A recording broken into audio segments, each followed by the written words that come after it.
We're joined now by a special guest, Jimmy Burrow. He is the father of Joe Burrow, a former Husker, a former coach, and he also has a big business coming up. And with that, Bill, I will pass it off to you to introduce Jimmy even further and ask the first question. Before we go, Dan Burrow, also the father of Dan Burrow. Okay. Another ex-Husker. Yes. Bill, floor is yours. Jimmy, how are we doing this morning? I'm good, Bill. Thanks for having me on. Absolutely.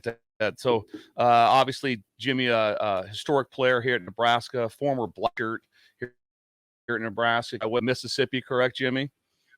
That is correct. I transferred from Ole Miss, so I was the first transfer in the family. That's awesome. I think you kind of taught Joe how to do it, didn't you? Well, it was a long time ago, but it worked out for both of us. Well, the one thing came up. Obviously, me and Jimmy became close friends. We were well before the whole situation with Joe. But we were talking yesterday, Jimmy. You're basically like in charge now of Omaha professional volleyball. Tell us about that.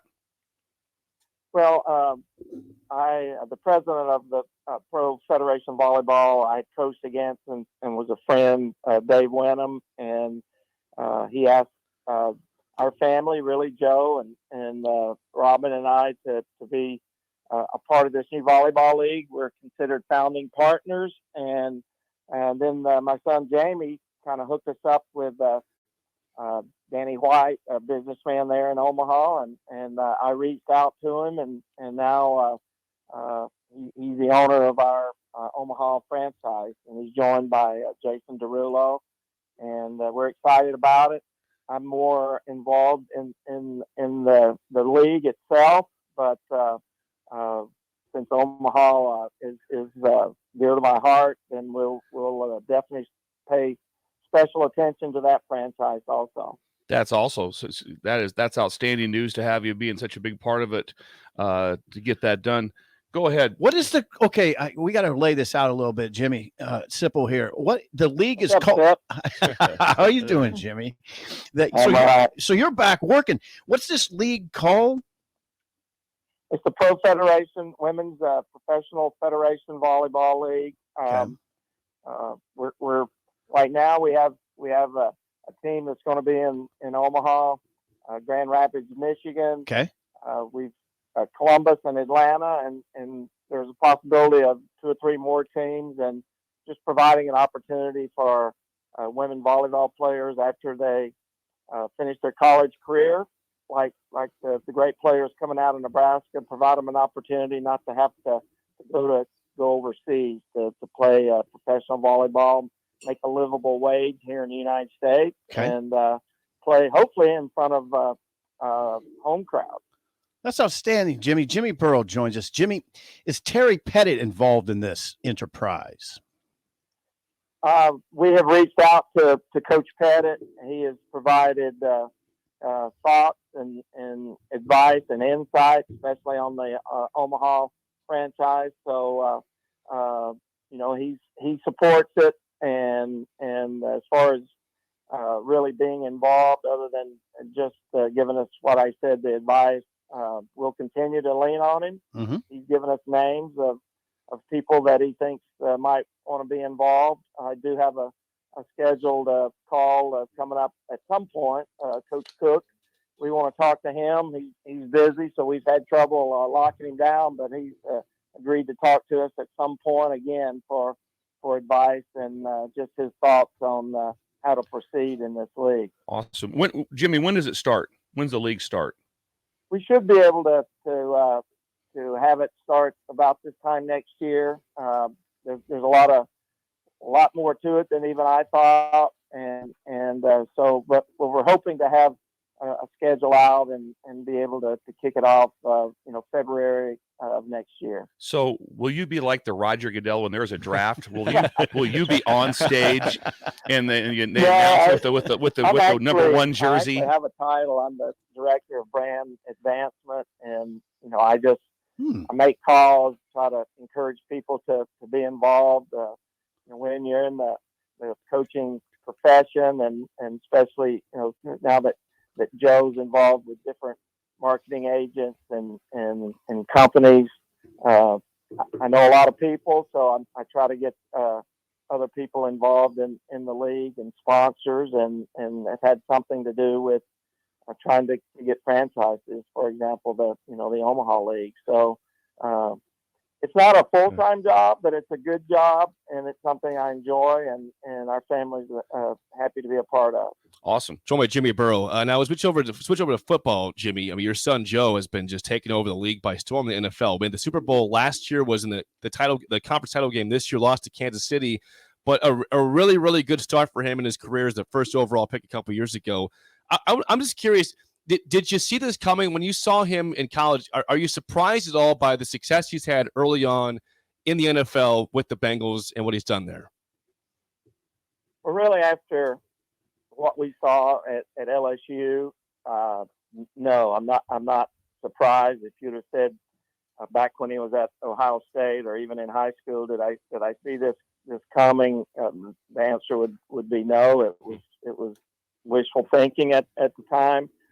But just the team that Coach Orgeron, Bill, all the other guys at LSU put together, and then I saw his development from a junior to a senior and what he was able to accomplish at the senior year. I knew that he was given the opportunity and put in the right culture and the right organization that was possible. I guess as soon as it happened, maybe surprised at that, but that's why he went to LSU to win a national championship. That's why he's playing in the NFL, hopefully to win a Super Bowl, and he's got a great opportunity now with the Bengals. Jimmy Burrow joins us now. Jimmy Burrow, we mentioned, played for Nebraska in 1974 and 75. He was also a GA in the Frank Solich tenure from 2000 to 2002. Had two sons play here, Jamie and Dan, so deeply rooted in Nebraska. Now, Jimmy, I'm going to go there. I'm going to go to this place that, not everybody likes us to go, but I'm going. Why did Joe Burrow never become a legacy player at Nebraska? Why does it not surprise me that that's coming up? But, I've been asked a lot. He grew up a Nebraska fan. He wanted to certainly in high school. He wanted to go to Nebraska. And when I was there with Coach Solich, he learned to ride a bike in the Memorial Stadium there. I thought he needed the turf for falling, but I put him on it, pushed him off, and he took off. So it didn't take long. But we have a great picture of him riding his first bicycle in the stadium there. Things changed, I guess, over the years, and the opportunity wasn't there. We certainly had reached out to Nebraska during the Bo Pelini era. I knew just about everybody on the staff, and some of them really pushed hard for Joe, and some maybe didn't, but it never really became an offer for him to play at Nebraska, so we had to move on. And then the transfer, there wasn't a portal at the time, but he was graduating at Ohio State in 3 years, so we started reaching out in January of his junior or his third year there at Ohio State, because we thought maybe after spring ball that he would need to transfer. So once again, we were reaching out to Nebraska, and I understand as a coach that you have to trust what you believe, and the opportunity again didn't present itself, and I always respect coaches' decisions, but that was something that our family really had wanted to happen for a long time, with me playing there, Jamie, Dan. Joe's mom is from nearby Cook, Nebraska, over in Nemaha Valley. So, but the circumstances really didn't line up, I guess, and he ended up at initially Ohio State and then LSU, but it all worked out. Yeah, it did. He did. Fairly well.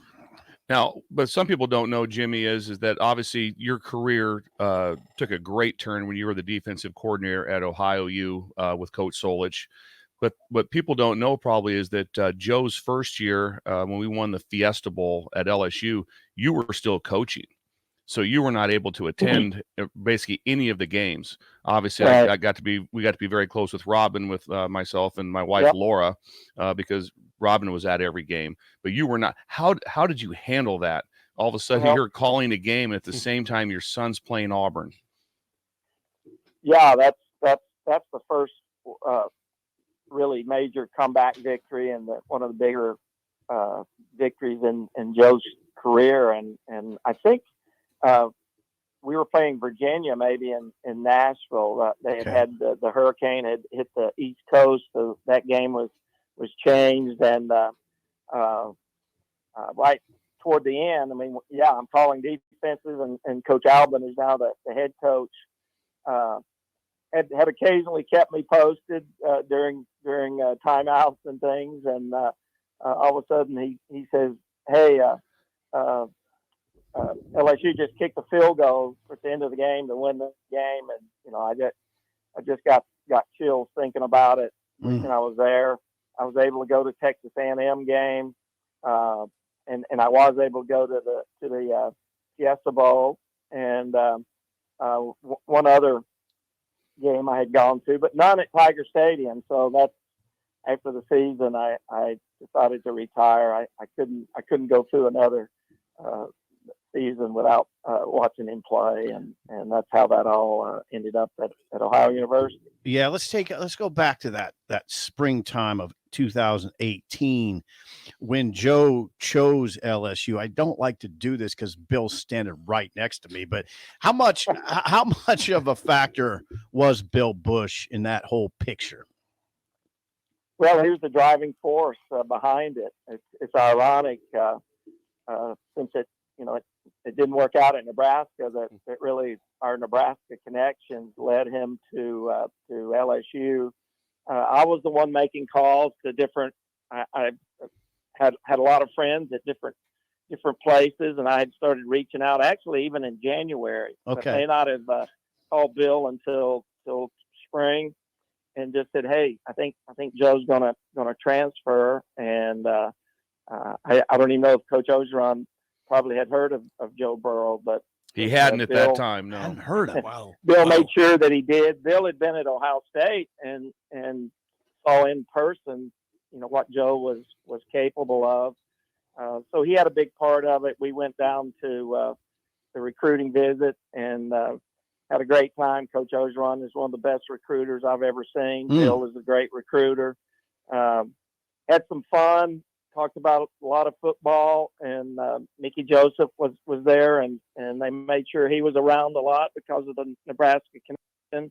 And that Saturday night, our last night, Dan was with us, and then Dan, Robin, me, and Bill sat outside on the patio at the hotel and talked old black shirt stories and Nebraska stories for it's about really a long time. About 3 in the morning, late in the evening like that. And they didn't have. It was good. They didn't have a bar there, so we had to go back in and get beers out of the. They had them like at behind the desk, so we got them from behind the desk. That's right. I forgot about that. Got from behind the desk at that, and so at some point in time, Robin checked out. She's like, "Okay, that's enough of the old black shirt stories to be able to go." But it was obviously a great situation for everyone. That's worked out great. So I know. Well, here's the thing. Yeah, it has worked out great. And you know what I wonder, Jimmy, as a father, you're a father of one of the most famous NFL players out there now. How well does Joe manage this fame? And how do you guys manage it? Does Joe have a lot of people tugging on him? And how does he control all that?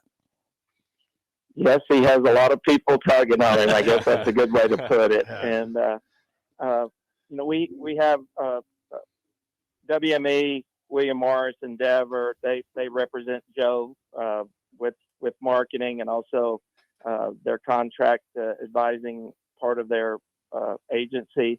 I talk to those people quite a bit. He has a financial people that take care of his money, and so I kind of stay in touch with those people. For example, with tickets, people tickets is always a concern, and Robin and I take care of that, and we just keep him as focused on football as possible. He doesn't do tons of marketing opportunities. He actually turns down way more than he has. Mm-hmm. It's just Joe. He's pretty much all football most of the time, Mm-hmm. and so he doesn't go out much. So he really never has. But it just when he does, there's a lot of people that want pictures and those type things. He's respectful, but for the most part, he just chooses to hang out and stay at home. But there's a lot of people out there that want Joe for different functions and different marketing opportunities. But we have a great team that surrounds him and make sure that once again that most of his time is focused on football. Jimmy, one last thing. At a birthday party, Dr. Tom Heiser, one of your great friends, had Jerry Jeff Walker come and play live in his backyard. If you would have been in town, would you have been at the concert? Oh yes, and I've seen Jerry Jeff Walker probably 2 or 3 times. Whether it was when I was going to school at Nebraska, and then there was some event downtown that one of the former Huskers, Rick Bonas, was involved in, and he had Jerry Jeff there, and so I saw him.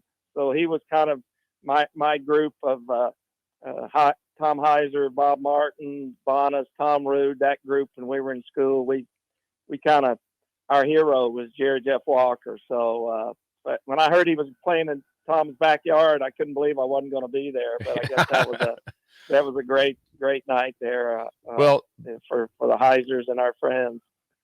Also, as we're wrapping things up here, Jimmy, I know we were talking about yesterday about all the attention that you get right there in Ohio, and you said something, and you weren't bragging on yourself about, because I asked about some perks you have, and he said, that's just not the Burrow way. And so you still live an everyday life, correct?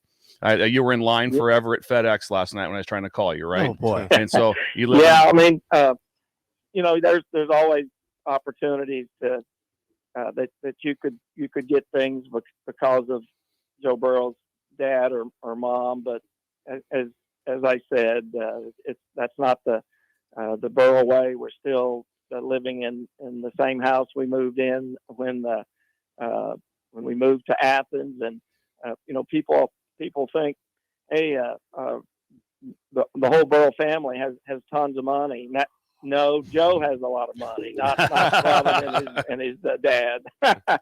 So we're just glad that it's worked out as it has, and we're looking forward to the future. And Robin is done with. She's a principal now at elementary school. She's going to be done at the end of this school year. So we're hoping to spend a lot more time with friends and family in Nebraska.